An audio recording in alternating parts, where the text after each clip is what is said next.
Chapter 1, The Gilded Cage. The rain in Seattle didn't just fall, it punished the glass of the Sterling Vane boardroom as if trying to shatter the silence inside. Elias Sterling sat at the head of the mahogany table, his silhouette sharp enough to cut the air. At 32, he was the heir to a shipping empire that spanned 3 continents, but his face held the weary coldness of a man who had seen too much of the world's underside. He didn't look at the people in the room. He looked at the contract.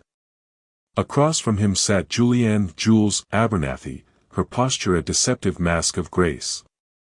With her mahogany hair pinned back and eyes the color of a storm-tossed Atlantic, she looked every bit the American aristocrat. But beneath the silk of her blazer, her heart was hammering a frantic rhythm against her ribs. "The terms are simple," Elias, his father, Arthur Sterling, rasped from the corner. "The Abernathy docks are the only way to save our Pacific route. The price is a union. A legal, binding, and public marriage. You have 1 year to make it look real. After that, you can go back to being the ghost you've become." Elias finally looked up. His eyes were a piercing, icy blue, devoid of the warmth one might expect from a groom-to-be. He didn't see a woman, he saw a transaction.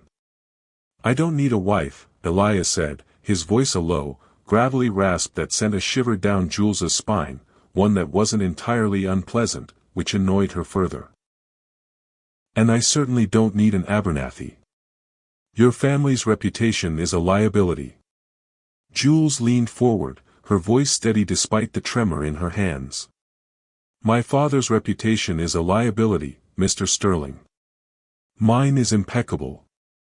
And since I am the one holding the deed to those docks, not him, you aren't just marrying for a route. You're marrying for the only person capable of keeping your company from sinking into the harbor."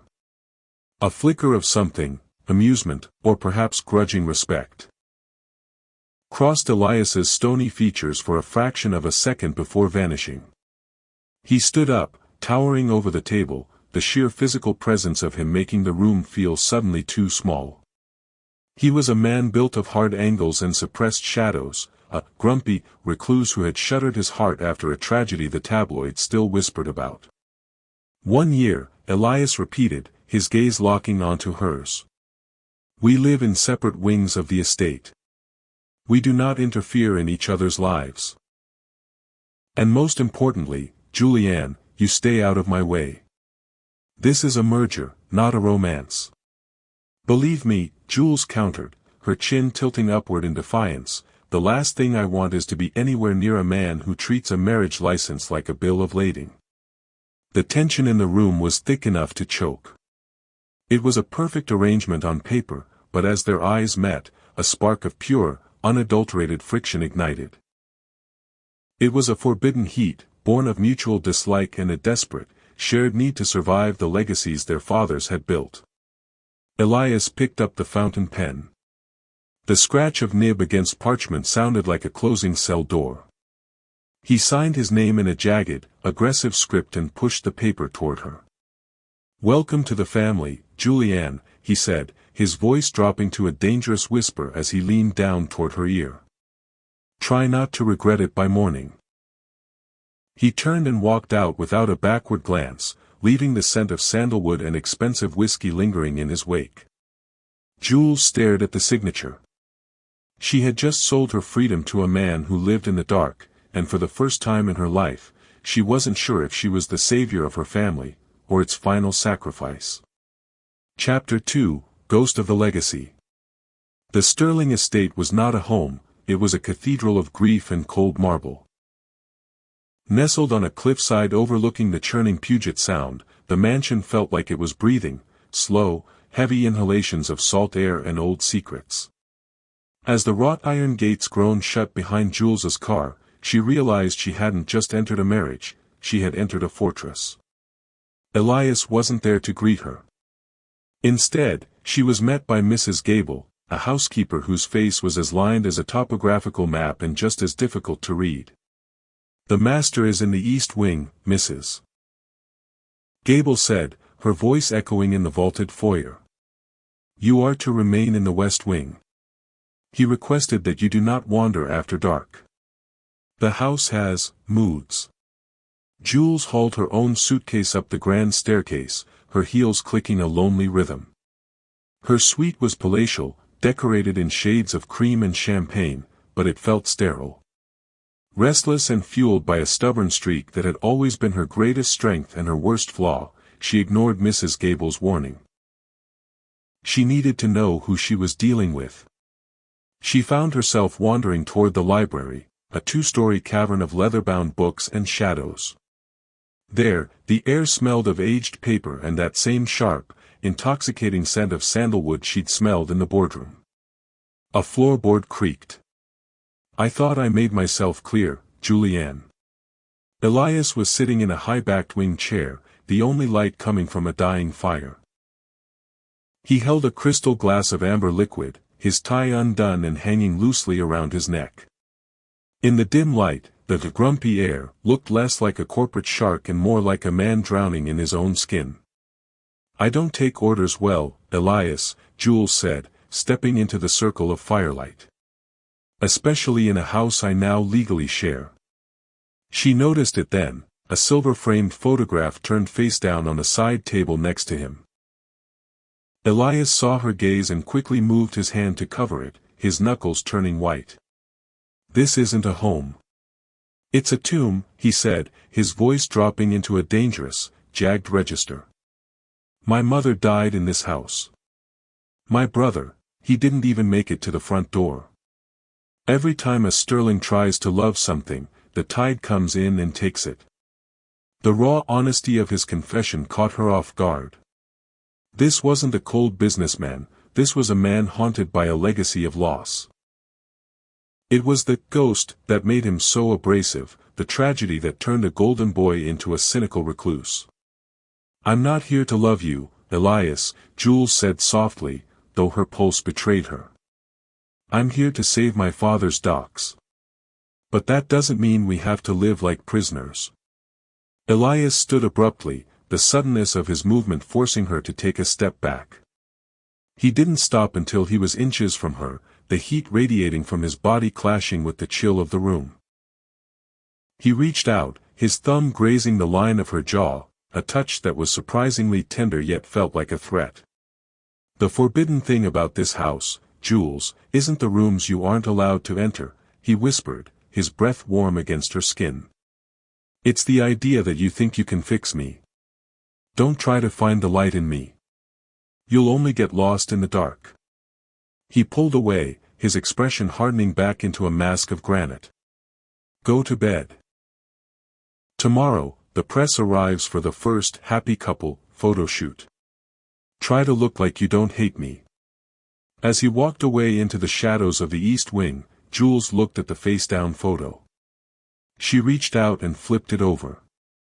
It wasn't a picture of a woman, but a blueprint, a design for a ship that had never been built, dated 10 years ago. The conflict was clear. Elias wasn't just protecting his heart, he was protecting a failure that had cost him everything.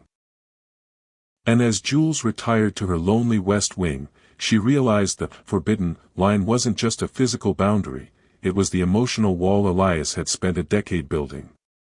A wall she was now determined to tear down, brick by agonizing brick. Chapter 3, The Forbidden Line. The morning sun didn't bring warmth, it brought the paparazzi. From the balcony of the West Wing, Jules watched the black SUVs swarm the gates. Today was the official announcement of the Sterling Abernathy Union. To the world, it was a fairy tale merger. To the two people inside, it was a high-stakes heist where the prize was survival. Before the cameras could flash, Jules was summoned not to the dining room, but to the archive, a reinforced basement vault where the Sterling family kept their most sensitive legal documents. She found Elias there, surrounded by glowing computer monitors and stacks of yellowing ledgers. The air was frigid, kept at a precise temperature to preserve the paper. He didn't look up as she entered, he was staring at a document that looked brand new, yet carried a seal she didn't recognize. "We have a problem," Elias said, his voice clipped. "My father didn't just arrange a marriage. He built a cage with no key. Jules walked over, her eyes scanning the fine print of the supplemental agreement Elias had uncovered. As she read, the blood drained from her face. Clause 14b, the succession contingency. In the event of a dissolution of marriage before the 365-day mark, ownership of the Abernathy docks does not revert to the bride. Instead, it is absorbed into a blind trust controlled by the Sterling Vane Board, effectively stripping both families of the asset. He lied to me, Jules whispered, her voice trembling. He told me if this didn't work out after a year, I'd get my family's legacy back. This says I lose everything the moment I sign the final papers today. It's worse than that, Elias said, finally turning to look at her. His eyes weren't cold anymore, they were burning with a frustrated fire. The board is already moving to oust me. They think I've gone soft because I agreed to this. If we don't look like we're head over heels in love, if there is even a hint of arrangement, they'll use Clause 14b to trigger an audit. They'll take the docks, they'll take my CEO chair, and they'll leave us both with nothing. This was the forbidden line. Their arrangement was no longer a secret they could whisper about in the hallways. To save themselves, they had to commit a fraud so perfect it felt like truth. They had to act like they were consumed by a passion they didn't feel. So, what's the plan? Jules asked, stepping closer. We play house. We play more than that, Elias said, his gaze dropping to her lips before snapping back to her eyes. We have to be inseparable. Touching, whispering, looking at each other like the rest of the world doesn't exist. It's forbidden for us to fail, Jules. Because if we do, the fall is a long way down. The suspense reached a fever pitch as the heavy vault door creaked open. Arthur Sterling stood there, a predatory smile on his face. The photographers are waiting, children. Time to show them the happy couple. Elias reached out, his hand sliding firmly around Jules's waist. The contact was electric, a jarring contrast to the cold vault. He pulled her flush against his side, his thumb hooking into the belt loop of her trousers. Don't flinch, he whispered against her hair, his breath hitching. As they walked out into the blinding light of the flashes, the conflict was no longer just about business. It was about the terrifying realization that the more they faked the intimacy, the harder it was becoming to remember where the act ended and the reality began. The forbidden line had been crossed, not by choice, but by necessity, and the steamy tension was no longer a byproduct, it was their only weapon. Chapter 4, Forced Proximity. The Sterling Vane freighter, the Iron Empress, was a behemoth of steel and salt. To solidify the merger in the eyes of the board, Elias and Jules had to oversee the first joint shipment personally. But a sudden, violent gale off the coast of Oregon forced the captain to drop anchor in a secluded cove. For safety reasons, the crew was restricted to the lower decks, leaving Elias and Jules alone in the owner's suite, a space designed for luxury, but built with only one bed. The heating system is struggling against the storm, Elias said, his voice echoing off the wood-paneled walls. He was pacing, his movements like those of a caged predator. He had shed his suit jacket, and the thin fabric of his white dress shirt clung to the broad muscles of his back, dampened by the spray of the sea. Jules sat on the edge of the sprawling bed, clutching a cup of tea that had long since gone cold. We've spent 3 days acting for the cameras, Elias. You don't have to keep the grumpy act up when it's just us. It's exhausting. He stopped pacing and turned to her, his shadow stretching long across the floor. You think this is an act? My family is trying to dismantle your life's work, and you're trapped on a boat with a man who doesn't know how to be a husband. This isn't a game, Jules. It's a disaster. The ship lurched as a massive wave struck the hull. Jules was thrown forward, and Elias lunged to catch her. He steadied her, his hands gripping her upper arms, pinning her against his chest.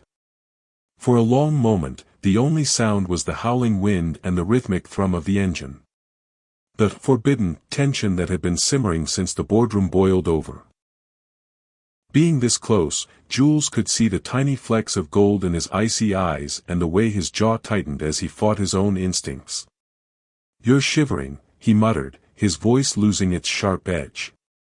"It's the cold," she lied. Her skin felt like it was on fire where he touched her. Elias let out a breath that was half sigh, half growl. He reached out and began unbuttoning his shirt. Jules froze, her breath hitching in her throat. "Don't look at me like that," he snapped, though there was no heat in the command.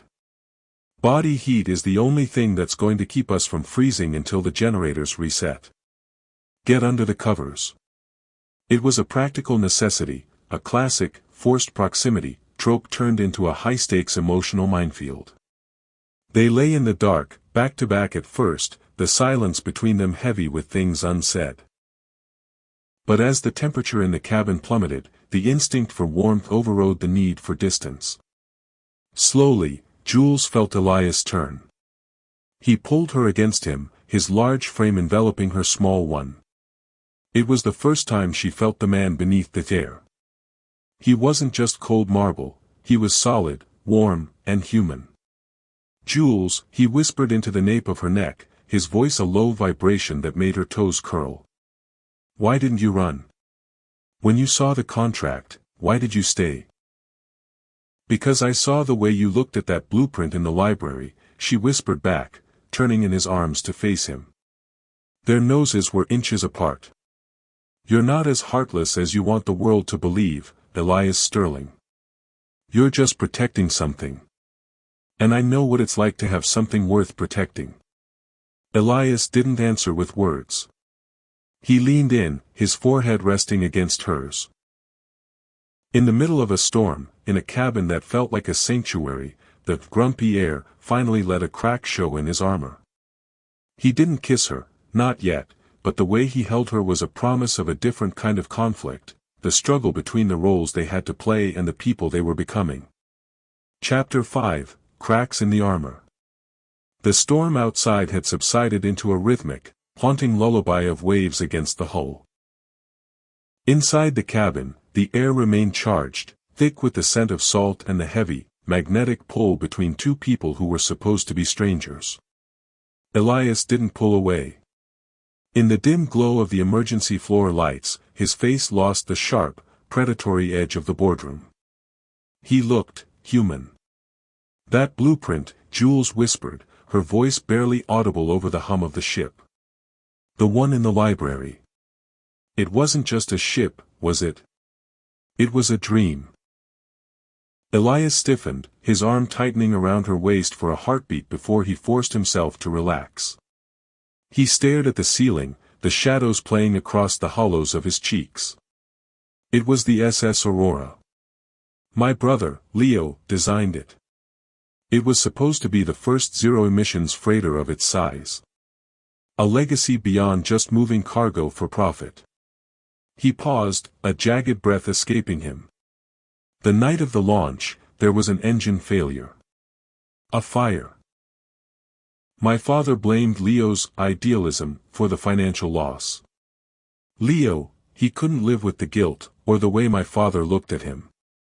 He left that night and never came back. I spent 10 years trying to be the perfect heir to make up for the son my father lost, even if it meant killing the parts of me that were like Leo. Jules felt a sharp pang of empathy. She reached out, her fingers tentatively brushing the hair away from his forehead. "So you became the grumpy heir. You built a wall of ice so no one could ever set fire to your world again." Elias looked down at her, his blue eyes searching hers. "And then you walked in. With your docs and your defiance, making me feel things that don't fit into a ledger." The tension snapped. It wasn't a slow burn anymore, it was an explosion. Elias leaned down, his lips finally meeting hers in a kiss that was desperate, hungry, and full of a decade's worth of repressed emotion. It wasn't the polite kiss of an arranged marriage, it was a claim. Jules surged against him, her hands winding into his hair. The forbidden nature of their union, the fact that they were supposed to be a mere business transaction, only added fuel to the fire. In the small, swaying cabin, the world outside ceased to exist. There were no boardrooms, no legacies, and no contracts. There was only the heat of his skin against hers and the realization that the man she was supposed to fear was the only one who truly saw her. They drifted into a heavy, contented sleep as the sun began to peek over the horizon, painting the Pacific in shades of bruised purple and gold. But the peace was short-lived. A sharp, rhythmic banging on the cabin door shattered the silence. "Mr. Sterling? Ms. Abernathy?" It was the captain's voice, sounding urgent. "We've received an emergency transmission from the mainland. There's been a security breach at the Sterling Vane headquarters. Your personal files, someone has leaked the original, unedited marriage contract to a private investigator." Elias sat up instantly, his face hardening back into a mask of cold fury. The vulnerability of the night was gone, replaced by the survival instinct of a hunted man. He looked at Jules, his eyes narrowing. "If that contract gets out before we can bury it," Elias said, his voice like dry ice, "the board won't just take the docks. They'll have us arrested for corporate fraud." The steamy afterglow vanished, replaced by the cold reality of their situation. Their first moment of true intimacy had occurred just as their world began to catch fire. Chapter 6, The Rival's Gambit. The flight back to Seattle was a study in silence and steel. The warmth of the cabin on the Iron Empress felt like a hallucination from another life. Elias was back in his armor, a charcoal suit, a jaw set like granite, and fingers flying across an encrypted tablet. Jules sat across from him, the weight of his earlier kiss still heavy on her lips, but the man delivering orders into a satellite phone didn't look like he remembered it. "We have 3 hours before the PI goes to the press," Elias said, snapping his tablet shut. "The leak didn't come from the archives. It came from an internal server. Someone within my inner circle wants us to burn. Who stands to gain the most?" Jules asked, her mind racing.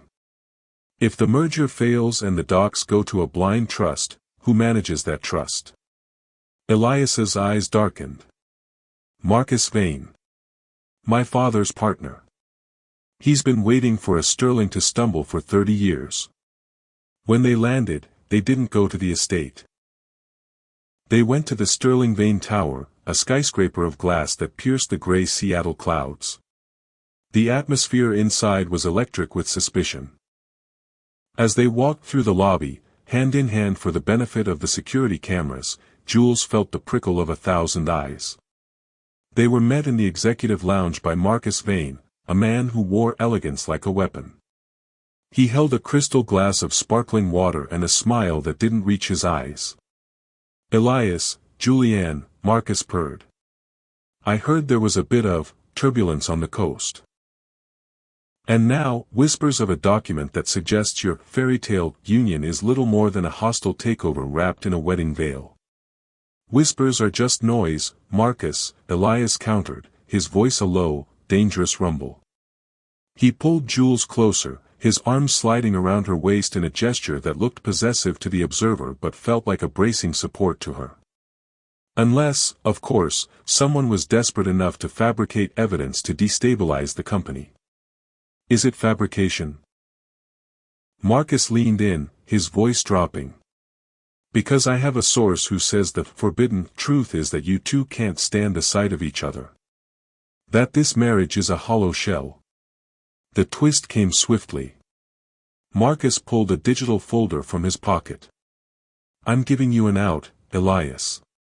Step down as CEO, let me oversee the Abernathy Docs merger, and this leak disappears. If not, the morning edition of the Chronicle will feature the original contract, Clause 14b and all." The conflict was a physical weight in the room.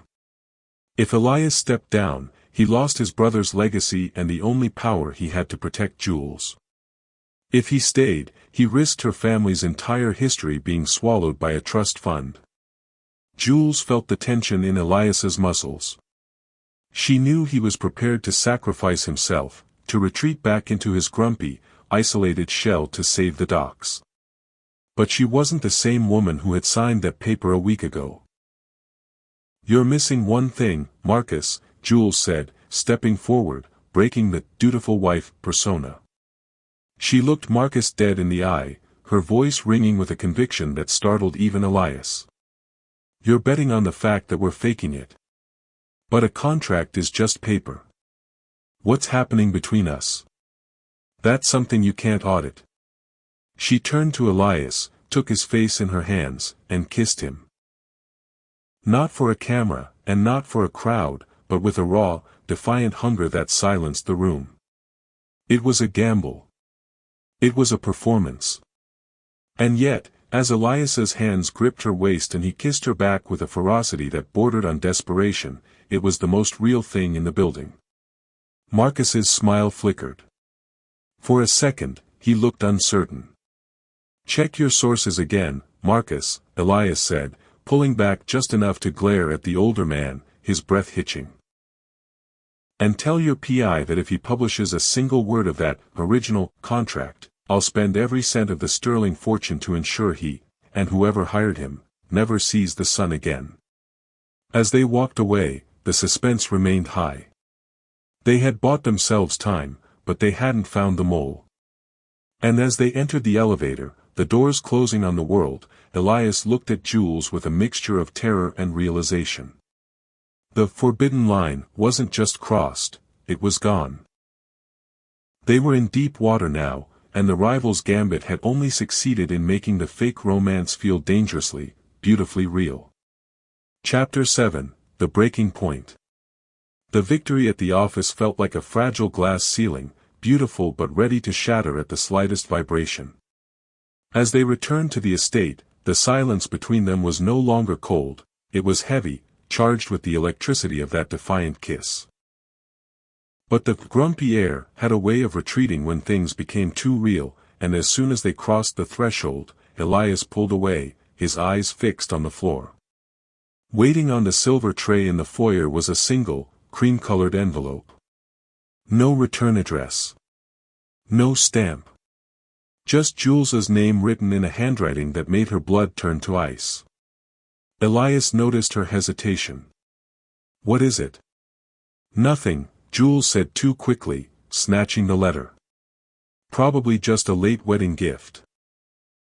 She retreated to the west wing, her heart hammering. Inside her room, she tore the envelope open. A single photograph fell out. It was a grainy shot from 5 years ago, Jules, younger and looking devastated, standing outside a courthouse in Boston next to a man the world knew as a disgraced financier.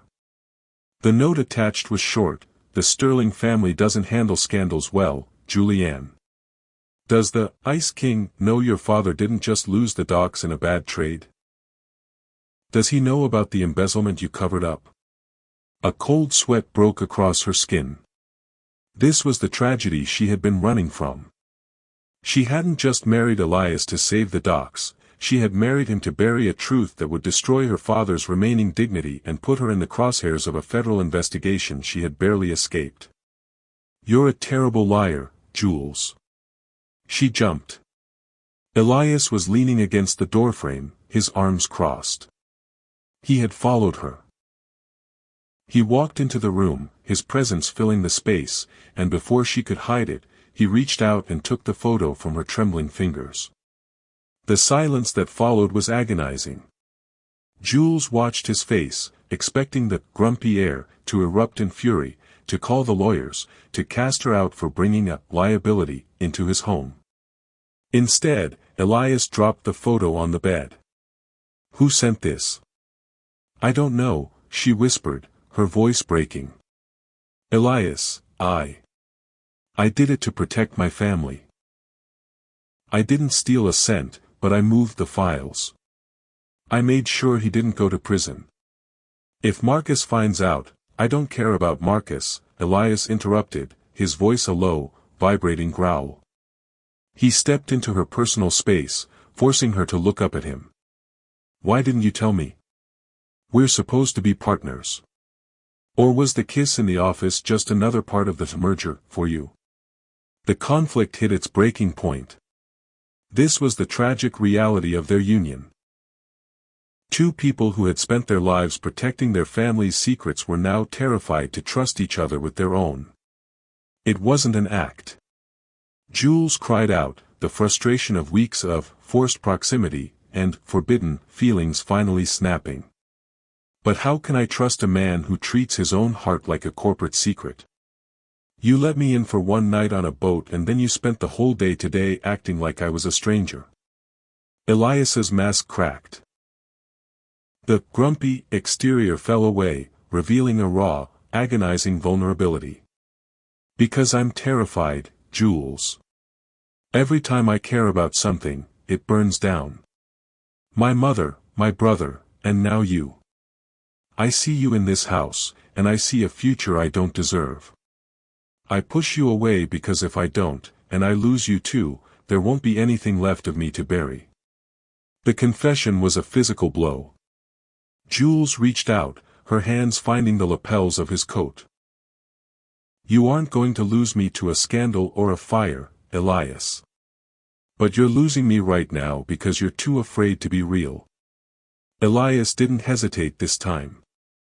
He grabbed her, his mouth crashing onto hers in a kiss that tasted of salt, desperation, and a sudden, fierce hope. It was a breaking point that led to a different kind of steamy surrender, one born of truth rather than survival. But as they clung to each other in the center of the room, the shadow of the photograph remained on the bed. The secret was out, the threat was real, and the forbidden line had now moved from their hearts to their very survival. Chapter 8, Deep Water. The aftermath of their vulnerability was not a peaceful morning, but a cold plunge into reality. The steamy confession of the night before was eclipsed by the sun rising over a restless Puget Sound. The blackmailer didn't wait for an answer. By 8 a.m., a digital countdown had appeared on Jules's laptop, sent from an untraceable server. 4 hours until the Boston files go to the board. Choose your side, Mrs. Sterling. Elias stood by the window, his jaw tight as he watched a nondescript black sedan idling at the end of the long driveway. They aren't just watching the house anymore. They're closing in. If we stay here, we're sitting ducks for a legal ambush. We can't just run, Jules said, her voice steady despite the tremor in her heart. Running makes us look guilty. If the board sees us flee, they'll trigger Clause 14b before the files even hit their inboxes. We aren't running, Elias said, turning to her with a look of grim determination. We're going off the grid. My brother had a cabin on the northern tip of Whidbey Island. It's not on any Sterling Vane deed. It's the only place we can go to find out who is pulling the strings without being recorded by my father's security team. The forbidden romance was now a high-stakes escape. They slipped out through the service tunnels beneath the estate, remnants of a Prohibition-era past, and into a beat-up truck Elias kept hidden in a satellite garage. The drive was tense. Rain lashed the windshield, turning the lush Washington greenery into a blurred, emerald wall. They were in deep water now, far beyond the safety of their gilded cages. As Elias drove, he reached across the console, his hand finding Jules's and squeezing tight. The grumpy air was gone, in his place was a man willing to burn his entire world to protect the woman beside him. They reached the cabin as the tide was coming in. It was a weathered, cedar shingle structure perched precariously on a cliff. Inside, it smelled of cedar and old maps. This was Leo's sanctuary, Elias whispered, lighting a small fire in the hearth. He kept a backup of the Aurora files here. If I can find them, I can prove that Marcus Vane was the one who sabotaged the engine. It wasn't Leo's mistake. It was Marcus's murder. The twist hit Jules like a physical blow. You think Marcus killed your brother? I think he let him take the fall for a disaster he created to steal the company, Elias said, his eyes reflecting the flickering flames. And now he's doing the same to us. He's using your father's past to keep us from looking at his own. As they dug through the dusty crates, the suspense reached a breaking point. Jules found a small, encrypted hard drive tucked into the lining of a naval jacket. But as she held it up, the sound of a helicopter rotor began to thrum in the distance, vibrating the very floorboards beneath their feet. They found us, Jules breathed, looking out the window at the searchlight sweeping the beach. Elias moved toward her, pulling her into the shadows. The steamy tension from the previous night flared again, but this time it was laced with the adrenaline of survival. He pressed her back against the wall, his body a shield against the world.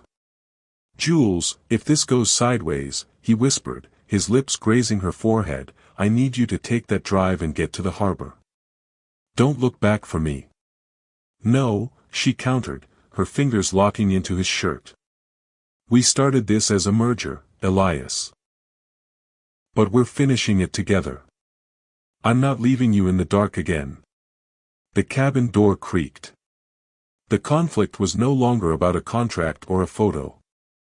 It was a battle for the truth, and as the first shadows of the intruders fell across the threshold, Jules and Elias realized that the only thing more dangerous than their enemies was the love they were no longer allowed to hide. Chapter 9, The Climax, Betrayal at the Gala. The Sterling Vane Anniversary Gala was the most prestigious event on the Seattle social calendar, held in the shimmering glass ballroom of the Columbia Tower. It was supposed to be the victory lap for the merger, but for Elias and Jules, it was a walk toward a firing squad. Underneath her emerald silk gown, Jules wore a wire. Tucked into the waistband of Elias's tuxedo was the encrypted drive they had recovered from the island.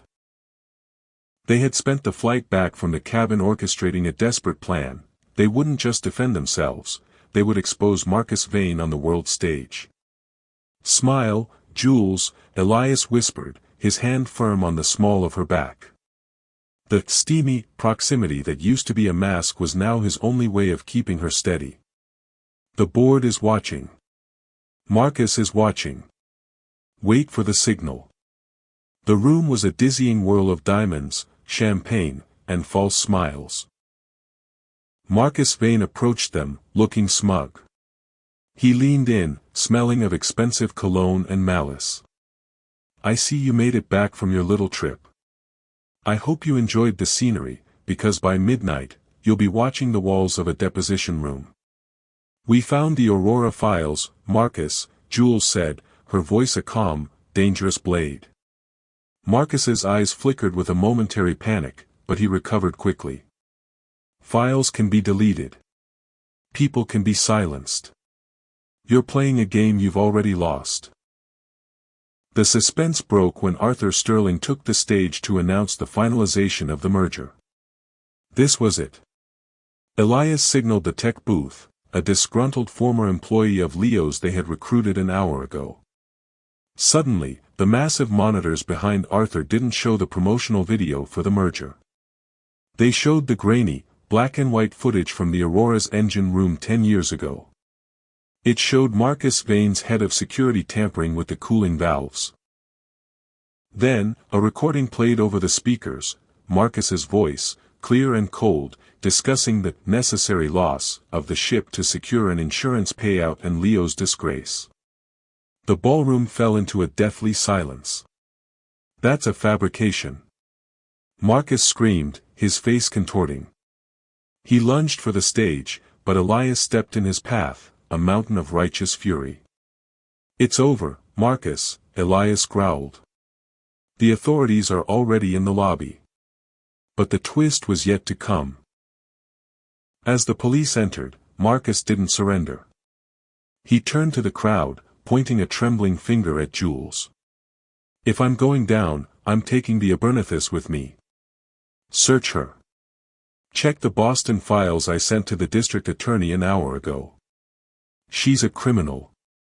She's been laundering money for her father for years. The conflict erupted. The board members began shouting.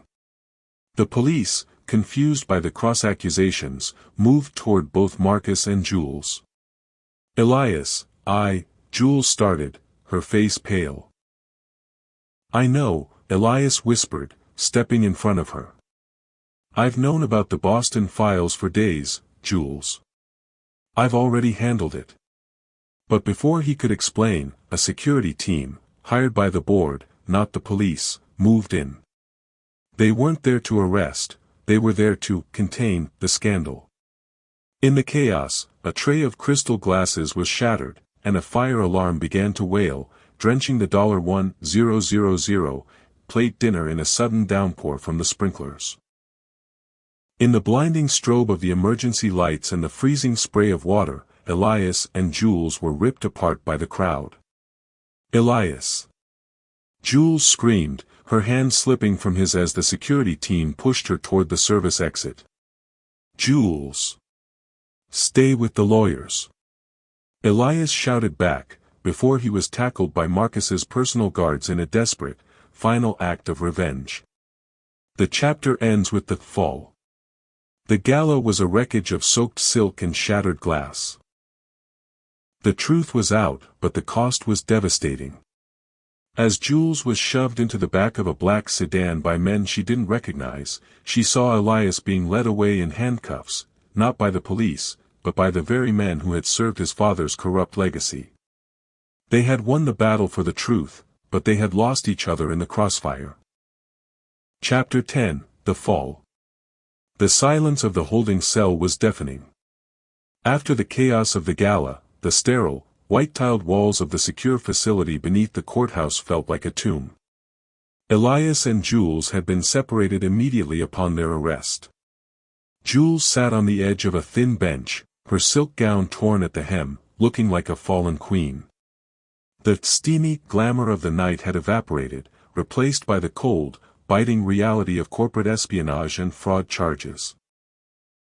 Every time she closed her eyes, she saw Elias being forced into a separate cruiser, his eyes fixed on hers with a look of agonizing helplessness. The heavy steel door groaned open. It wasn't a lawyer who walked in, but Arthur Sterling. You look pathetic, Julianne, his father said, his voice devoid of any paternal warmth. I warned Elias that associating with an Abernathy would be the end of us. Because of your files and your crusade, the Sterling name is being dragged through the mud on every news cycle from here to Tokyo. We have the proof, Arthur, Jules said, her voice raspy but firm. Marcus sabotaged the Aurora. He killed Leo. Does that mean nothing to you? Arthur's face didn't flicker. What means something is the survival of the Empire. I've made a deal with the district attorney. The charges against Elias will be dropped, on one condition. Jules felt a cold dread settle in her stomach. What condition? He signs a statement saying he was coerced. Arthur leaned in, his shadow looming over her.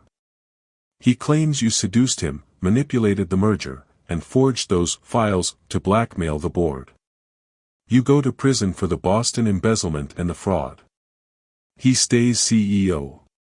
The Sterling legacy remains intact. The tragedy of the situation was absolute. This was the forbidden romance, in its most literal sense. The world was demanding they betray each other to survive. He'll never sign it, Jules whispered. He already has, Arthur lied, sliding a photocopy of a signed document across the table. Jules stared at Elias's jagged, aggressive signature. Her heart shattered. Was the grumpy heir back? Had the man who held her on the boat and whispered about a future together retreated so far into his shell of survival that he had sacrificed her to save himself? Meanwhile, 3 levels up, Elias was in a glass-walled office, facing Marcus Vane and a fleet of lawyers. Sign the confession, Elias, Marcus urged, his tone smooth as oil. Admit the girl was the mastermind. You can walk out of here tonight, back to your West Wing, back to your solitude. Isn't that what you always wanted? To be left alone. Elias looked out the window at the rain-slicked streets of Seattle. He thought about the gilded cage he had lived in for 10 years. He thought about the cracks in the armor Jules had created. And he realized that being alone was no longer a sanctuary, it was a death sentence. "I'm not signing," Elias said, his voice a low, terrifying rumble that made the lawyers shift in their seats. "Then you lose everything," Marcus hissed. "The company, the inheritance, your freedom. You'll be a sterling in name only, rotting in a cell." "I'd rather be a nobody with a clean soul than a king in a house built on my brother's blood," Elias countered. He stood up, the sheer force of his presence cracking the composure of everyone in the room. "And if you think a few bars can keep me from her, you've forgotten who built this city." Jules, sitting in the dark of her cell, believing she has been betrayed, and Elias, being led away in handcuffs, having sacrificed his entire empire to protect a woman who thinks he's abandoned her. They were at the bottom, the absolute fall, and the only thing left to burn was the bridge back to the lives they once knew. Chapter 11, The Grand Gesture. The dawn over the King County Jail was gray and indifferent. Jules hadn't slept, she had spent the night staring at the photocopy of Elias's signature, the ink blurring behind her tears. She felt foolish for believing that a few nights of forced proximity could undo a lifetime of cold, calculated survival. But at 9:00 a.m., the cell door didn't open for a transport to the courthouse. It opened for a man in a rumpled suit, not a sterling corporate lawyer, but a public defender Jules recognized from her time in Boston. "Mr. Sterling sent me," the lawyer said, sliding a real, original document across the table. "He wanted you to see the actual paper he signed." Jules looked down. It wasn't a confession. It was a deed of irrevocable gift. Elias had used a loophole in the Sterling Vane bylaws. One his brother Leo had written into the foundation of the company, to transfer his entire personal share of the Abernathy docks back to her, effective immediately. Attached was a handwritten note in that same jagged script: "I never signed their lie, Jules. I signed your freedom. If they want to take the company, let them. They can't take what we found in the dark." The realization hit her like a physical wave. Elias hadn't betrayed her, he had performed the ultimate, grand gesture. He had stripped himself of his wealth, his title, and his inheritance to ensure that, regardless of what happened to him, she would never be under anyone's thumb again. But the gesture wasn't over.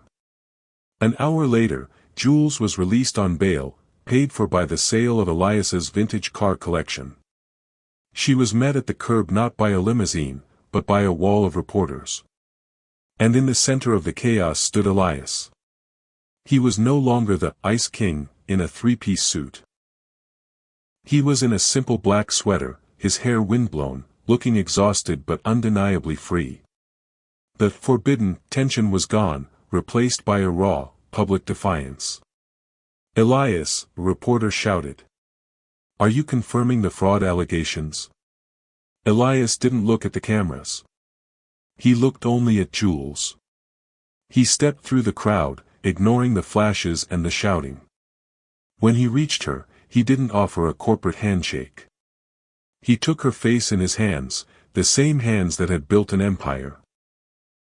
And kissed her with a ferocity that told the world he didn't care if it burned down around them. "I have something to show you," he whispered against her lips. He led her away from the courthouse to the very docks that had started it all. There, in the shadow of the massive shipping cranes, stood a small crowd of dockworkers and engineers. In the water sat a prototype, a small, sleek vessel bearing the name Aurora II. "I didn't just give you the docks, Jules," Elias said, his voice thick with emotion. "I used the last of my private funds to buy back Leo's patents from the board. We aren't just shipping cargo anymore. We're building what he dreamed of. Together." The grumpy heir had sacrificed his throne to become a partner. The conflict that had nearly destroyed them, the secrets, the blackmail, the family pressure, had been stripped away, leaving only two people and a new legacy. But the trial. Jules started, looking at the horizon. Marcus won't stop. Let him try, Elias said, a genuine, rare smile breaking across his face. He has the money. We have the truth. And for the first time in my life, I have something worth fighting for that isn't a stock price. The steamy heat of their connection was now grounded in a solid, unbreakable foundation. They stood on the edge of the water, no longer prisoners of their pasts, but architects of a future they had chosen for themselves. Chapter 12, The Resolution and Happily Ever After. The final confrontation didn't happen in a dark alley or a courtroom, but where it all began, the Sterling Vane boardroom. But this time, the power dynamic had shifted. Marcus Vane sat at the head of the table, flanked by lawyers, ready to finalize the absorption of the Abernathy docks. He looked triumphant, right up until the doors swung open. Elias and Jules walked in, not as defendants, but as owners. "You're late for your own funeral, Marcus," Elias said, tossing a digital tablet onto the mahogany table. "We didn't just find the Aurora files at the cabin. We found the digital trail of the offshore accounts you used to pay off the safety inspectors 10 years ago. And we found the wire transfer you sent to the private investigator last week." Jules stepped forward, her voice ringing with the authority of a woman who had reclaimed her legacy. "The board has already seen the evidence. They've voted to remove you, Marcus. Effective immediately, the Sterling Vane merger is voided. The Abernathy docks are now part of a new venture, Sterling Abernathy Green Maritime." Marcus's face turned a sickly shade of gray as two federal agents stepped into the room. The rival's gambit had failed. As he was led away in silence, the heavy atmosphere that had plagued the company for decades seemed to lift with the morning mist. 6 months later, the Seattle sun was actually shining. The Aurora 2 was preparing for its maiden voyage, a zero-emissions journey that would change the industry forever. Elias stood on the pier, watching the crew. He was still the man of hard angles, but the grumpy shadow in his eyes had been replaced by a quiet, steady peace. He felt a pair of arms wrap around his waist from behind. "Thinking about the contract?" Jules asked, leaning her head against his shoulder. Elias turned in her arms, pulling her flush against him. The forbidden heat between them had matured into a deep, soulful connection that no longer needed to be hidden or faked. "I was thinking about how much I hated you in that boardroom on day one," he teased, his voice dropping to that low, gravelly rasp she loved. "And now?" "And now," he whispered, lifting her chin to meet his gaze, "I realized that the gilded cage wasn't the house or the company. It was living a life without you. You didn't just save the docks, Jules. You saved me." He kissed her then, a slow, deep, and steamy promise of a lifetime, as the Aurora 2 sounded its horn, signaling a new era. They had faced the tragedy, survived the conflict, and turned a cold arrangement into a breathtaking reality. The heir was no longer a ghost, he was a man loved, and the American aristocrat was no longer a sacrifice, she was a partner. They walked toward the ship together, hand in hand, ready to sail into a future they had built on their own terms. Thank you so much for listening to Arranged to the Grumpy Air, a sweet and steamy forbidden romance. We hope you enjoyed this journey of high-stakes secrets, tragic pasts, and the undeniable power of a love that defies the odds. If you loved Elias and Jules' story, please take a moment to like this video and share it with your fellow romance lovers. What was your favorite moment? Was it the tension in the cabin, or the grand gesture at the docks? Let us know in the comments below. We love discussing these characters with you. Don't forget to subscribe and hit the notification bell so you never miss a new episode of our captivating audiobooks. Until next time, keep dreaming of your own happily ever after.